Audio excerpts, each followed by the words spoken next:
Liyayikhetha igumgedlela inkosi enkulu Bombela Sithembe Samampondo baba mkhulu phakathi ami. Wayelokhu ekhulume njalo yena uShembe lezi inkondlo zakhe zokuhamba kwakhe emhlabeni ngalesi sikhathi amaNazaretha phela enganakile. Njengoba nangawo unyaka ka-1931 wayekushilo lokho kuwamaNazaretha ukuthi njengoba sengihlale nani iminyaka engu-20 kodwa akekho noyedwa ongibuzayo ukuthi ngavelaphi. Ngizonishiya ningazi lutho ngoba ningibuzi lutho.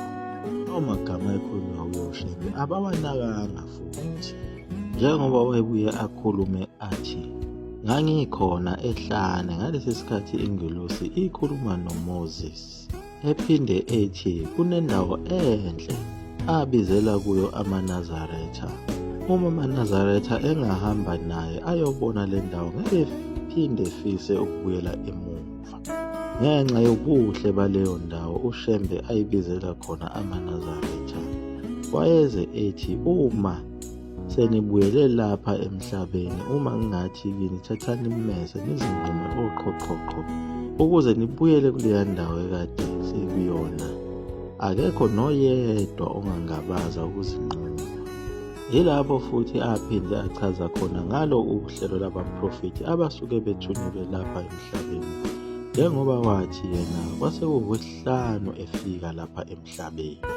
Yilapho achaza khona ukuthi umzimba womuntu owumprofethi uma usukhathele ukushumayela nokwenza umsebenzi kaNkulunkulu, umzimba uyangcwatshwa ethuneni bese kuthi umphefumulo uyahamba uyobekwa uNkulunkulu endaweni ethile, noma ezinkanyezini noma enyangeni, bese uNkulunkulu esewuthatha esewuthumela kwesinye isizwe esiphambene nemithetho kaNkulunkulu.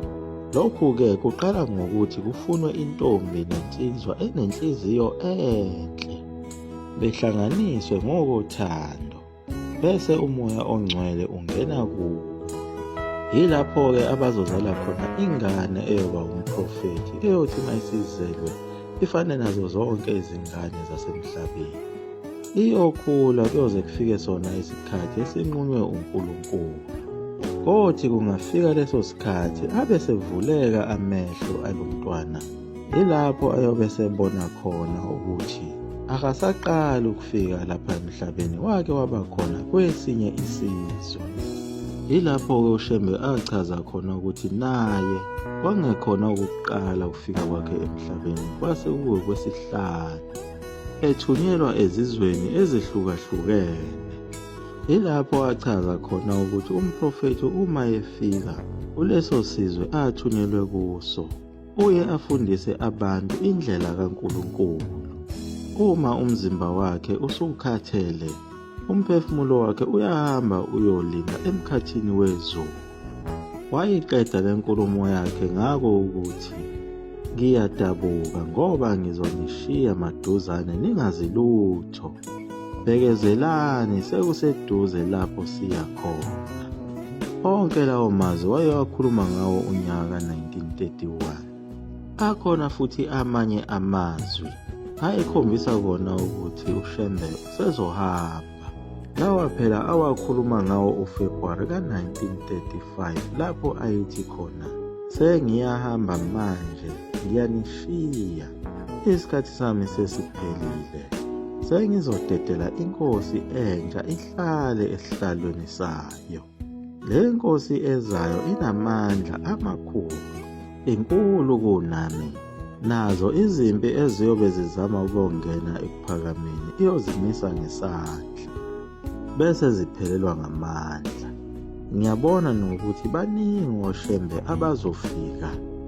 Intombazana iyophakama ithi nginguShembe, nonkosikazi naye uyophakama athi nginguShembe, nendoda nayo iyophakama ithi mina nginguShembe.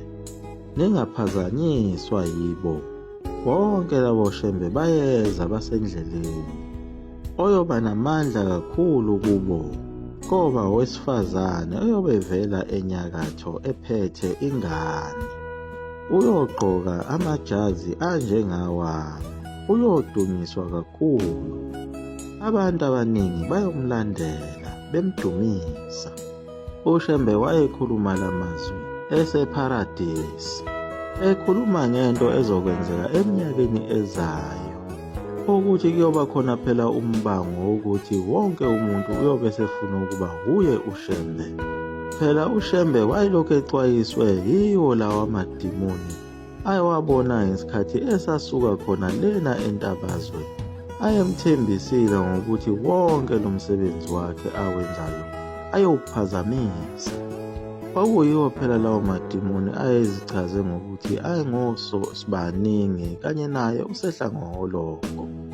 Kodwa ukukhuluma okuningi kwakhe uShembe nokunkondloza ngako lokhu kushona kwakhe, noma kwakusobala kodwa abaningi babevele bangezwa, njengoba wayelokhu eqale kuyo iminyaka yoko-1930 ukukhuluma ngako ukushona kwakhe. Njengoba nakuwo nyaka ka-1934 yilapho ababejulile khona ngomqondo abakwazi ukubona ukuthi khona ukushaya amanzi. Ngalesi sikhathi phela kushone umntwana owayengumzukulu wakhe, lona phela okwakuthiwa uBenjamin, ozalwa uye uStanela, ongundodana wakhe uShembe omdala. Lo mntwana phela wayeshone ngako ukudliswa isinkwa esasinobuthi okungaziwa ukuthi kwakungobani abenza lo msebenzi omubi kangaka. Lo mntwana phela washona ngawo unyaka kaJulayi ka-1934. uShembe wamngcwaba lo mntwana ngayo inyanga kaJulayi. Kusukela ngaso leso sikhathi esemngcwabile umzukulu wakhe, yilapho wavele khona washintsha waba omunye umuntu, njengoba watholakala khona ehlathini emzini wakhe lona kuthiwa kuseNtanda, ehlezi yedwa phakathi esijungujungwini sehlathi, engaziwa muntu ukuthi uhlezi laphaya ngaphandle komfana omncane owayelokhu emsiza ngokumlethela amanzi okuthi aphuze nokuthi ahlambe. Wahlala izinsuku eziwu-10 kulelo hlathi. Ngalesi sikhathi uShembe enza le mikhuba yakhe, ayekhona amaNazaretha kodwa ayenganake ngisho ukunaka ukuthi uShembe akasekho phakathi kwawo, njengoba phela wayesebuya khona emzini wakhe owawusempangeni ezweni lakweSakamthethwa, lowo muzi obizwa ngayo iThembalimbe. Lapho afike ahlala khona endlini yakhe eyayiphakathi futhi esijungujungwini sehlathi, ehleli engadli lutho ephuza amanzi kuphela. Ababembonile bathi wayedabukile kakhulu, edumele, enosizi olukhulu, bekholwa ukuthi kungenxa yomzukulu wakhe oshonileyo. Kodwa wazwakala umthandazo wakhe owusolisa awusho ethi, "Nkosi, njengoba uthi angize kuwe, uyangibiza. Emuva kwami kuyosala kube njani ekuphakameni?"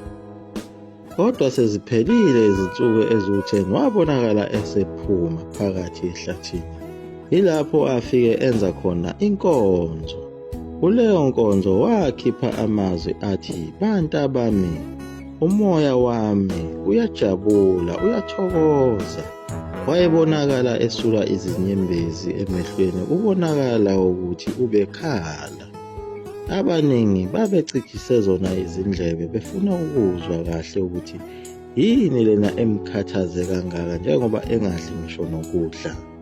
Wabe seqhubeka nayo indaba yakhe, wathi, "Bengibuza kuNkulunkulu ukuthi njengoba sengihamba ngiya kuye, kuzosala kube njani ekuphakameni. Kodwa ngenhlanhla uNkulunkulu usengiphendulile. Ungithathile wangibeka ezulwini, wabe sethi, bheka-ke ekuphakameni ukuthi kuyosala kube njani." Waqhubeka uShembe wachaza ngaye kubonile ukuthi wabona abantu besuka kwabheka bezayo, lapho phela okungcwatshwa khona abantu basekuphakameni. Laba bantu babegcwele yonke indawo beze beyoshaya esigcawini langaphesheya esilaheni, behleli yonke indawo yasekuphakameni, kungekho ngisho isikhala sokudlula umuntu. Abanye babegqishile ngaphandle emasangweni beswele indawo yokungena. Laba bantu uShembe ngesikhathi ebabona babebahle kakhulu. Labo bantu ababebona uyena uShembe babebahle kakhulu ukudlula laba bantu ayekade ebabona behlezi phambi kwakhe. Waqhubeka wathi, njengoba kukhona amadoda, amakhosikazi nezintombi ezingenayo imvunulo, kodwa laba bantu engibabonile bebevunule, bonke bengene emgidini. Kwakuyezinye zazo iziprofetho zakhe uShembe zokudlula kwakhe emhlabeni. Yaguqa lapho eGumgedlela, Mzulu amafutha omkhulu 20 Mnisi waphakade. Amen.